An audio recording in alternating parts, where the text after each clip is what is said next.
All right, moving on to intermediate manipulations. So the sorts of things we're going to be doing in this section I think are a little more interesting than what we just did this morning. We're going to be, for example, creating numeric variables from string variables, grouping and working together with group variables, working with theegen command, collapsing variables, appending data sets, merging data sets, and reshaping data sets. And this should take us through to the end of the day. So what I want you to do now is run your settings do file, if you haven't already, and then I want you to open up your exercise do file from yesterday, the one you sent me, the one which works with the Walmart data. So I'm just going to do a few things and open that up for myself.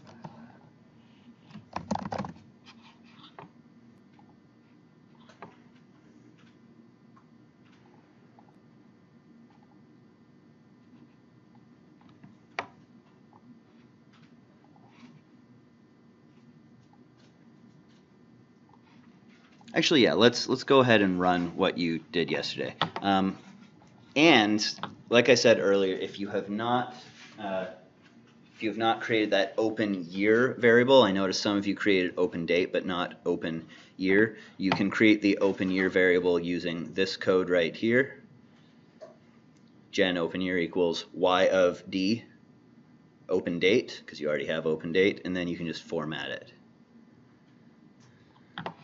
And everything that we do now, I want you to be typing into your do file, unless you think it's just a little bit of data exploration. For example, desc and sum. If you're not sure, put it into your do file now, and you can clean out that do file later if you think it's unnecessary. And as we go, try to make the little subsection headings explaining what we're doing. So first, let's just do desc and sum. Let's see a little bit of what's going on here. I'm just going to move this over so that we have more room.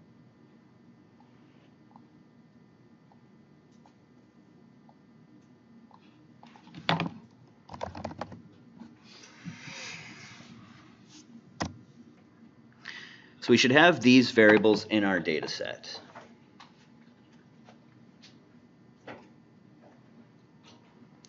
And if we sum as well, we can get a sense of what's happening here.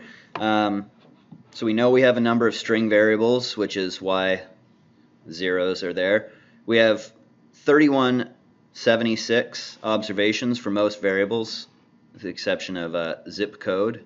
We're missing 3 zip codes, and this conversion variable. But we aren't going to be working with either of those, so you don't have to worry about it. Now, I want you to generate a new variable. Again, I want you to be doing this in your do file, and then when you run these things from your do file, you can just actually, if you don't know this, you can just highlight at least one character on the line that you want to run. At least one, or the whole thing, whatever you want, or part of it, and then you just hit run, and it will run only that line of your do file. So I want you to type these things into your do file and then just run those individual lines. I am going to be typing into the command line, but I don't want you to do that. So let's generate a new variable called store type. We're going to say in parentheses, it's going to be type store equals supercenter plus 2 times, in parentheses, type store equals capital WAL dash capital M ART, end quotes. That's a very detailed command. We had to get it just right, but what is that doing? Well, we had, remember, this type store variable. And if you look up here, type store is a string. If we describe everything again, store type is a float. Now, let's tab store type and see what we have. If we also tab type store, we can compare these easily. Looks like we have a 1 recorded for store type if we have a supercenter, and a 2 if we have a Walmart. And those are Walmart discount stores. They were the small stores that were under 100,000 square feet approximately. Before the this was at least before 2007. And we should have got that that's what we were doing when we typed this command, because what we're doing here is we're saying, look, when we type this, gen store type equals, and then we put this in parentheses, this is essentially saying, give me a 1 if it's true and a 0 if it's false. We're doing it again down here, but we're just multiplying it by 2. So give me a 2 if it's true and a 0 if it's false. And because these are mutually exclusive, you either are a supercenter or a Walmart discount store, but not both, you are going to get this new variable, which is a 1 for the supercenters and a 2 for the Walmart discount stores.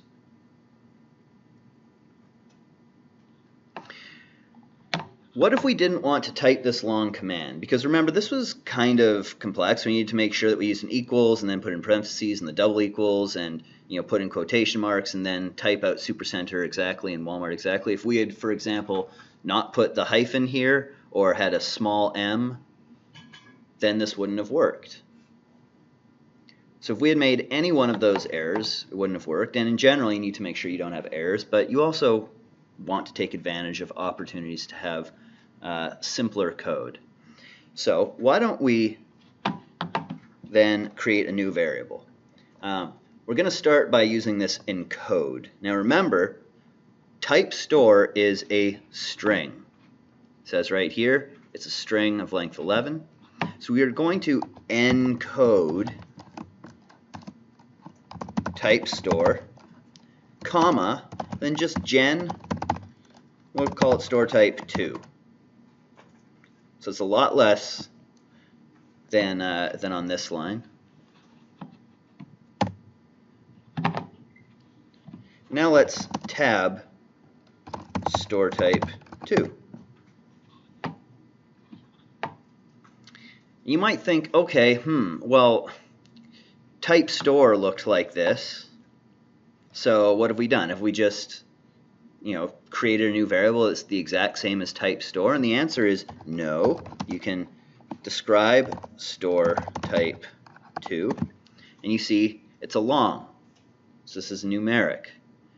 So even though it says Supercenter and Walmart here, in fact, if you tab store type 2 no label, you find out that when we encoded type store, it created this numeric version of the variable with 1 and 2, but it also created the value labels and applied them.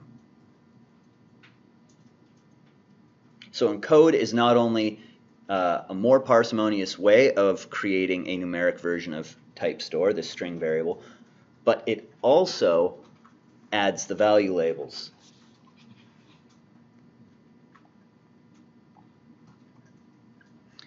Note it did not add a variable label, but type store did not have a variable label.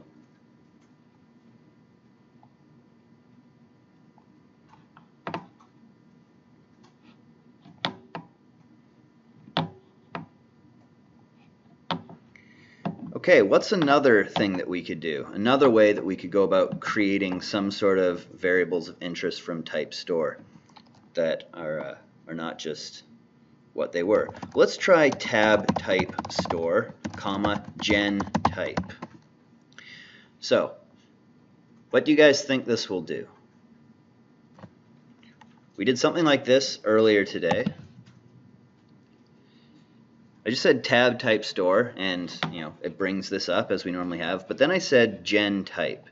And if you look in your list of variables, we now have two new variables, type 1 and type 2. So we said gen type, and it took the actual values that type store would have taken if we had encoded them, 1 and 2, But in general, it would just be whatever number of possible values there are, 1 to n, then we'd have 1 to n right here. Type 1, type 2, and they are defined as, they're dummy variables, and they are defined as supercenter. Type 1 is a supercenter if it was a supercenter here, and it's 1 for that and 0 otherwise. And type 2, it's a 1 if type store was a Walmart discount store and 0 otherwise. You can see that by typing tab type 1, tab type 2.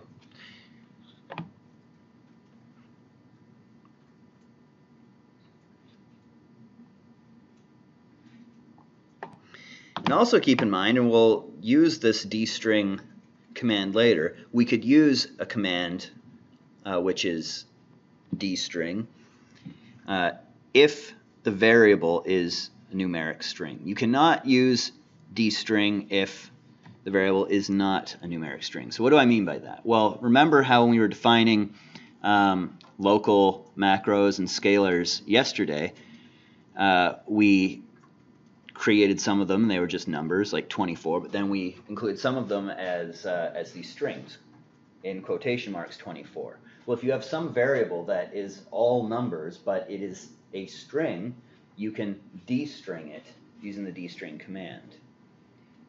If you do not, if there are things in there that are not numbers, then you're going to run into some issues. So now in your do file, I want you to group your stores by county. So how are we going to do this? Well, here's some code for you. First, you can tab city FIPS. And I think actually when I had you create it yesterday, in your do file, I had you create city FIP rather than city FIPS. So you can either be consistent by just typing city FIP now, or city, CTY for county, or you can go back in your do file and change it to CTY_FIPS. I am probably going to forget that it's CTY FIP and keep saying CTY FIPS. So if you want to be consistent with what I'm going to keep saying, you can change it. You can run the do file again. It should be pretty quick, but it's up to you.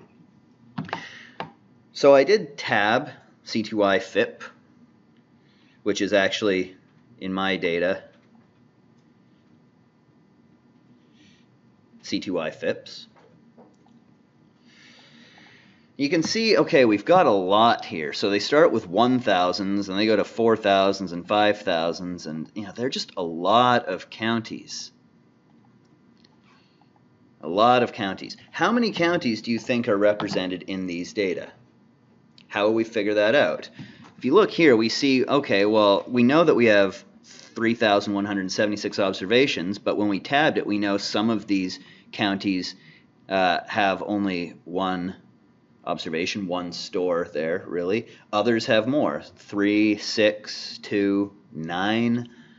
So just because we observe, or we have 3,176 observations does not mean that we actually have 3,176 counties covered here. Remember, these are only going to be counties that have Walmart stores, and this happens to be as of January 2006.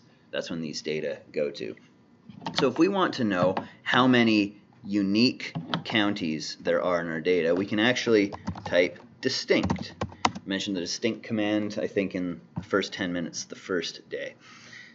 So we type distinct county FIPS, and we can see then we have a total of 3,176 observations, but we only have 1,795 distinct counties observed, or county FIPS codes.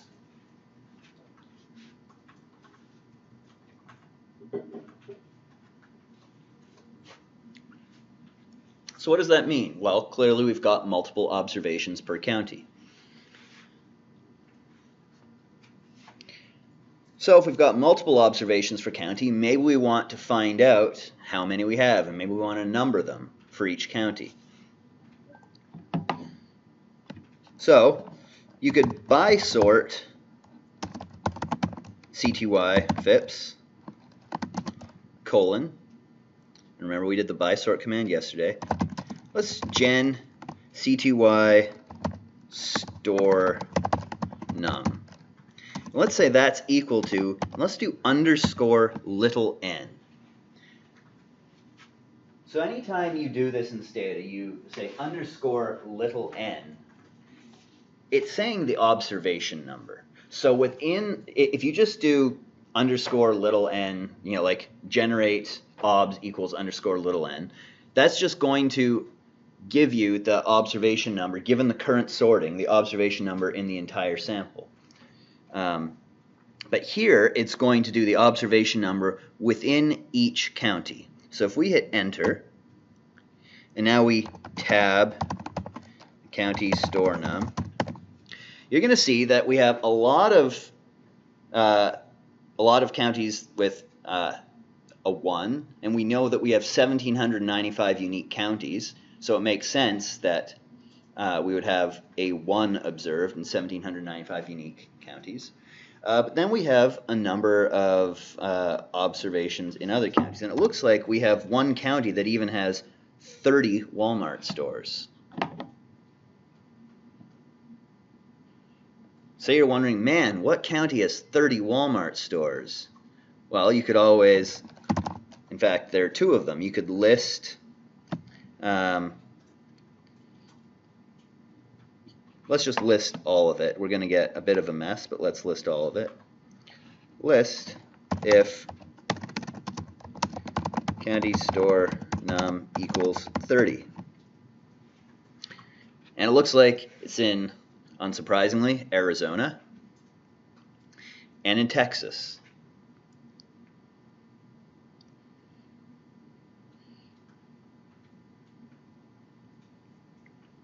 Now you can't necessarily apply the rest of these things, like the city, to this idea that we have 30 stores. Remember, these are 30 stores per county.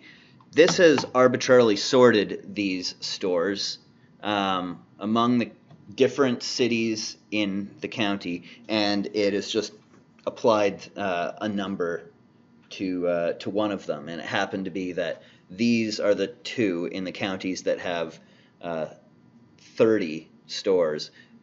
These cities were selected.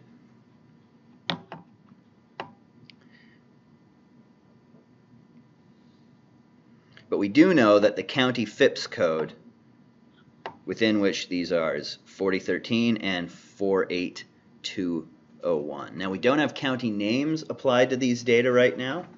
That might be something that you would want to do in the future, potentially, if you wanted to know those, if you didn't want to have to look them up on the internet every time.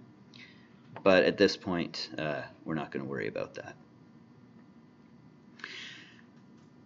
Okay, let's also look within these. So let's say we want to look at this county FIPS 4013. So let's list store num, open date, let's say stir city, stir state, zip code, type store, and let's say county FIPS.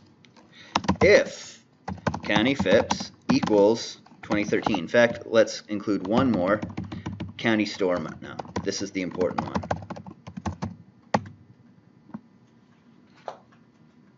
I did not mean 2013, sorry, I meant 4013. There we go. So now we can see we have, store numbers, open dates, etc., the different cities that they're in, but these are all within the county with the FIPS code 4013. I'm pretty sure this is Maricopa County in Arizona. And you can see that we've got a store number assigned to every one of these stores. Not the store number that's originally assigned, but the number within the county, going 1 through 30. You might say, okay, great, that seems like it could be useful. I can see how I might benefit from that, but maybe I don't actually at this point, care just about, or maybe at all about, the number within the county, since they were arbitrarily assigned, whether it's number 1 or number 12 or number 30. Rather, I care about the total within the county. Well, we can do very similar to what we did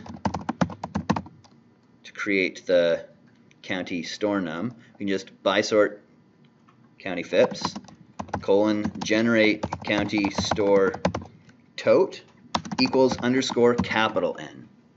Capital N is different from little n in that capital N is going to tell you the total within this. So if we were just saying gen tote stores equals underscore capital N for the whole sample, then we would have 3176 for every single observation. Here, within each county, we are going to have a common observation, common number of stores. So let's look at, first of all, county store tote. We now see that this is different from what we had when we did when we tabbed or tabulated county store num. Remember, every single store or every single county had at least one store in this sample, and because we had 1,795 distinct counties, we would have had 1,795 observations of 1. Here, we're only getting a number 1 if there's one store in the county. If there's more than one store in the county, a 1 is not recorded for these counties. So we have fewer than 1,795 observations with a county store tote value equal to 1. In fact, we have 1,240 counties in which there is exactly one store. But for all the others, you can divide by 2. So we have 1,240 counties with exactly one store. But here, for example, if we have the number 2, every store in that county has the number 2. And there are 2 stores in each county. So if we see 582 observations that have a recording of 2, then if you want to find out how many counties have 2 stores, you would actually have to divide 582 by 2. So that'd be what? 281. No, 291. If it's 303 with 3 stores, then you need to divide by 3, so 101 counties. And you keep going down. 208 with 4, so 52 counties, etc., etc. And you can find this out if you don't want to do that math, but you're kind of curious. You can find this out a few different ways. You could, for example, go distinct county FIPS if county store tote equals to 2. And you can see there 291 out of 582 counties. Now let's find an example of county, sure, let's just do all of it. If county store tote equals to 2. Okay, so county 1025. So then let's list county if city or county FIPS equals 1025.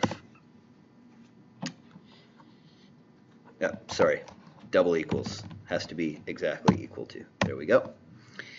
And there we can see, okay, great.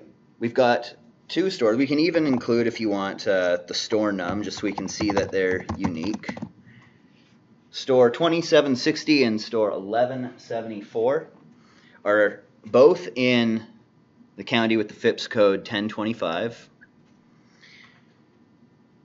One of them was assigned the county store number 1. The other was assigned the county store number 2. We didn't tell it any special order to assign those. For example, the date that they first opened.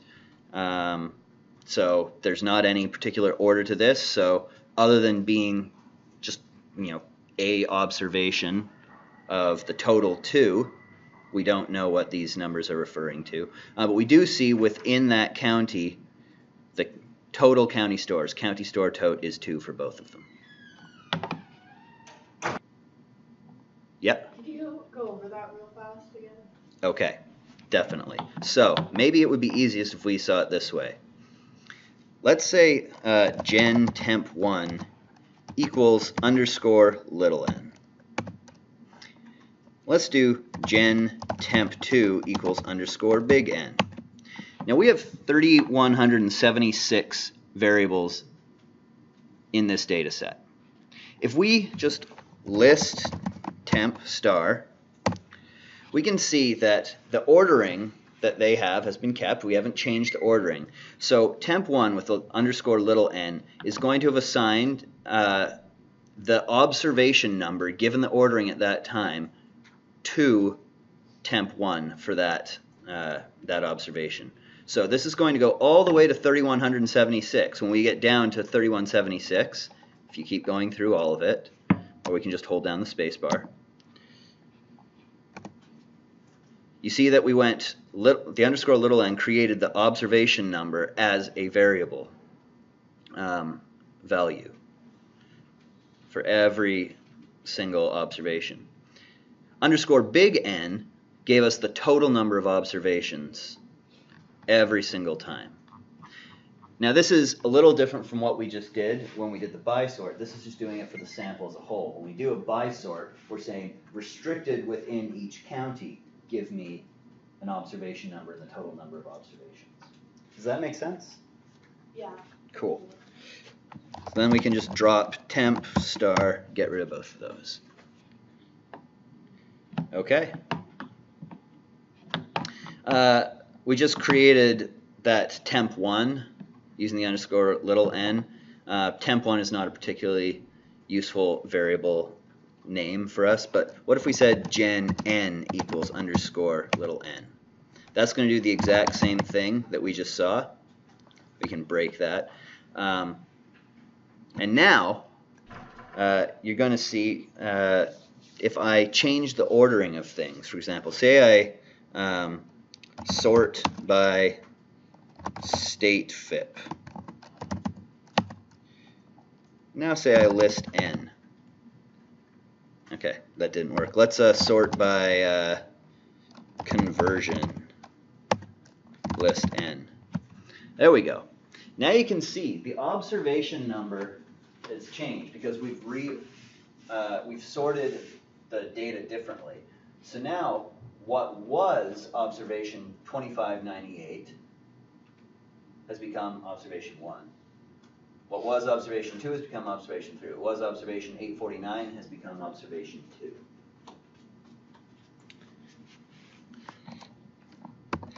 We can sort by county FIPS. If you look at that list n, you're going to see that's probably a lot closer to what it was originally, even though technically the data were not sorted. It looks like things line up now when we do this. Doesn't really matter. We're just observing n for the purpose of learning how to use that underscore n variable. Now maybe we want to browse just some of the data. Let's say we want to browse the county FIPS, state, n, county, store variables. Brings up the data editor with just those variables included.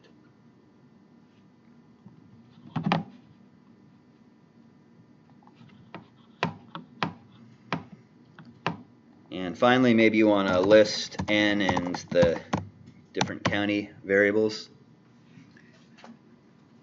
And there you have the observation number as it was originally recorded as n, the county FIPS codes, and the county store number and total by county. Now, if you look at this, look, we only have one observation of county FIPS 1001, and therefore the store number is 1, and the total store numbers is 1.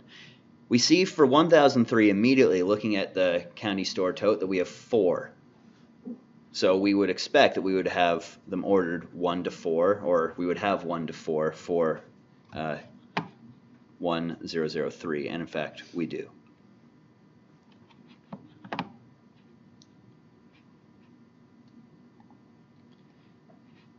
All right, in the do file, I now want you to group your stores by county by store type. So rather than just doing what we had done before, I want us to create something new. So let's drop, let's break that. Let's drop, actually let's leave the county store type. Let's not worry about dropping it. Let's just do this as is. So by sort, county FIPS, and now store type 2. This is not the same as what we saw yesterday when we included in by sort a second variable in parentheses where we sorted on it, but we did not actually do anything else. Here we are actually saying, first I want you to break down all of your observations into counties, and then within each county break it down by store type 2, which remember is 1 or 2 with the labels Supercenter or Walmart. And given that, within each county by store type grouping, I want you to generate county type num, and that's going to be underscore little n equals. Keep hitting minus sign today. Okay, so now let's try this. List all your CTY prefix variables and type store. And I'm going to make this wider so that we can fit it all on the screen.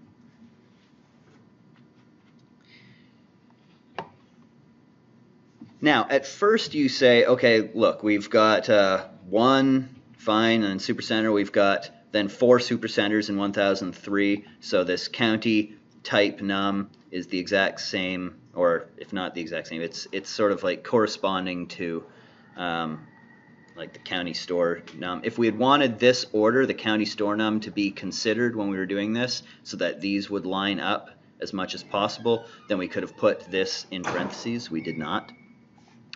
Then you say, okay, well, 1005, 1007 each just have one store, and they're both Walmart discount stores, so we're not getting a lot of variation of interest yet here.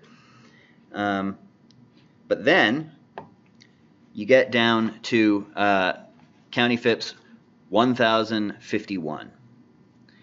And here we can see that we have 2 observations total. This is our county store tote is 2, and they were labeled 1 and 2 arbitrarily when we did the county store num, but now within each county by type grouping we have a 1 for each of them. We have 1 Supercenter and we have 1 Walmart discount store, each in county FIPS 1051. If we went down a bit farther, we'd be able to find another situation where we had for example, in 1073, multiple Walmart discount stores and multiple Supercenters, all in the same county. And there, it would have just arbitrarily picked one of the Walmart discount stores to be observation 1, 1 to be 2. But you can see how using this underscore n can help us sort of organize the data in a way that might be useful if we are interested in just stores in each county or store type by each county, etc. All right, so let's move on to the egen command. We've used generate thus far, but we have not used egen. You can go, well, let's break this. Let's go help egen before we do anything. When you do that, and obviously you don't need to put that in your do file, when you do that, you actually see a whole bunch of things are in the help file. Essentially, there are a number of things that generate will not do, but egen can do. And some of those are very useful. For example, say you want to get the mean of some variable. It could be within some grouping or not. You can also do a few things that may overlap with certain generate commands, which we haven't gone over. For example, we might use egen total, whereas you might use a different command with generate. But let's close that and work with this a little bit now. So let's try egen. Let's say tote underscore SC, SC for supercenter. So we're getting the total number of supercenters here. Let's go, that equals sum store type 2 if store type 2 equals to 1. And remember, store type 2 was a 1 if we had a Walmart Supercenter and a 2 if we had a Walmart discount store.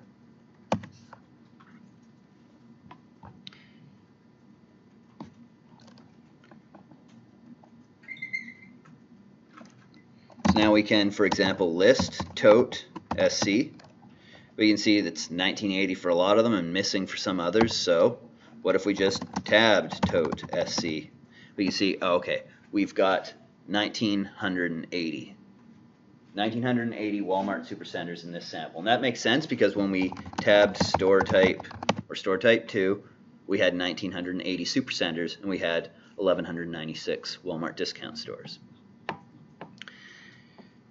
Rather than typing that command that we just typed here, we can actually shorten it. We don't need to include the if store type 2 equals 1 outside.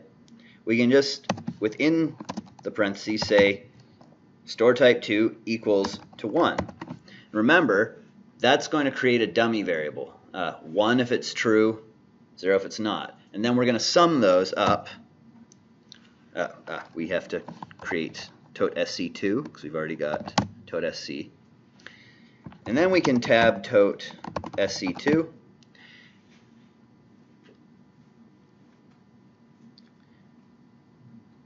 And what we've got here is 1980, but it's for 3176 observations. Every observation has this now. So if we list tote SC star, we see that those that were missing, and in fact if you include even store type 2, you can see that here we still get the number of Walmart Supercenters, 1980, but it is recorded even for those observations which are a Walmart discount store. Now it doesn't include the Walmart discount stores as Walmart Supercenters when it's calculating the total number of Supercenters, but it is applying that value to every observation. So depending on how you want to use this, you may want to do it this way or you may want to do it that way. Sometimes you're going to want to have these recorded even for these, sometimes not. Obviously you're not going to want to do this exact sort of thing, but you may want to do something similar. Let's try using, let's break this and let's try using quietly. Now I haven't showed you quietly yet. Quietly can be applied to a lot of commands. It can't be applied to the by sort command, but generate, regress, which we'll get to tomorrow, egen, list, sum, all these quietly can be applied. And you might be like, well, what does quietly do? Well, let's just see very quickly here. Let's say like sum store type 2, and we know that that comes up. Now if we say quietly sum, you can shorten it to QUI, quietly sum store type 2, nothing comes up.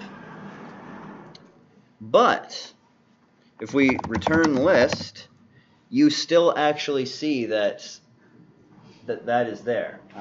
Those scalars are there. So even though Stata did not show the output in the window, it still actually did what we wanted it to. You might be like, well, why would we ever want to have Stata do something and not show us the output? And the answer is, actually, probably most of the time you're running something in a do file, you don't want to see all the output. It's just going to be like, especially if it's running through some long do file, it's just going to have stuff scrolling on your screen. And maybe you don't want to see all of that. Maybe you just want the output and maybe one or two, or sorry, the actual final product and maybe one or two things to come up on your screen. But the rest of it, maybe you don't want to see come up on your screen. So in your do files especially, you may want to include quietly in front of a lot of your commands. So let's now use quietly, and let's do egen tote underscore discount. So if we list tote discount and store type 2, you're going to see that we have 1,196 discount stores, and it did not include the supercenters in that count. We only have 1,196 discount stores, but it has put that value in the as the observation for every store, including the supercenters. So we can break that command. And remember, when we did it quietly, nothing came up as a result of it, but the command was still executed.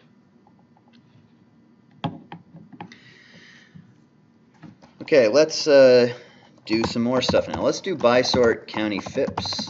Let's egen. So now by sort egen. If you tried to apply it quietly there, Stata would not like it, so you cannot. But by sort county FIPS, let's egen tote county stores equals count store num. Count is another one of these things that can be done with the egen command. Now you might want to say, okay, like let's list county FIPS store num and tote county stores.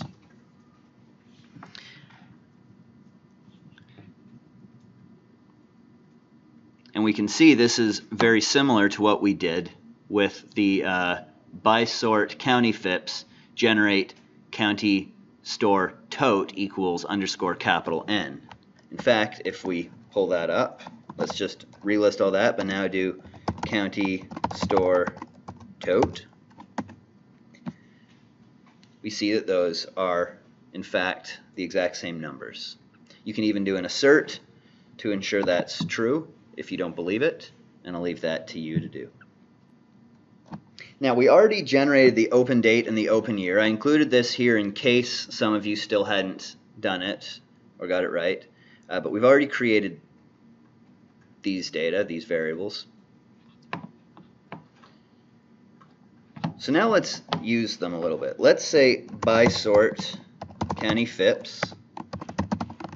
Let's egen, and maybe this isn't the best variable name, but I'm making a descriptive one for you. You could make a shorter name and include a variable label if you were doing this for yourself. Let's say we want to call it earliest open year. Let's use the egen command and then min. So min open year. What do you guys think that might do? Within each county, this is going to record for every store the year of opening of the earliest store to open, the first store to open. So if we now type list county FIPS open year, maybe we can even do open date, open year, and then earliest.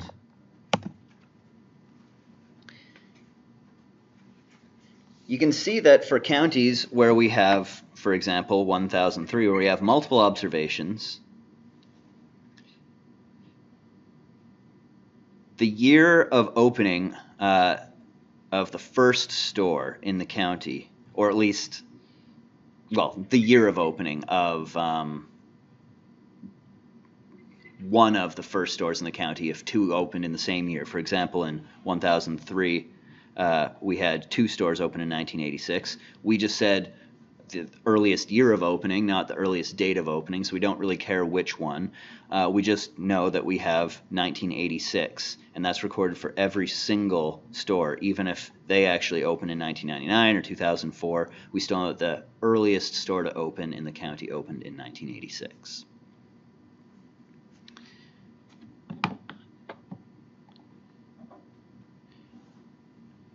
Okay, so now we're going to get to an exercise. So within this do file that you have been creating,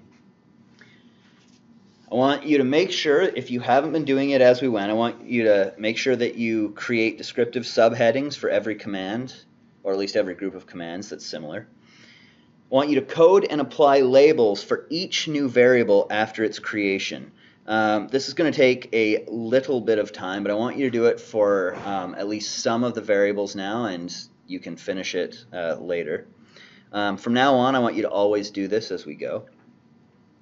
And then I want you to code your do file to save histograms and kernel density plots. And then you can just you can erase these like list, describe, summarize, tab commands if you put them into your do file.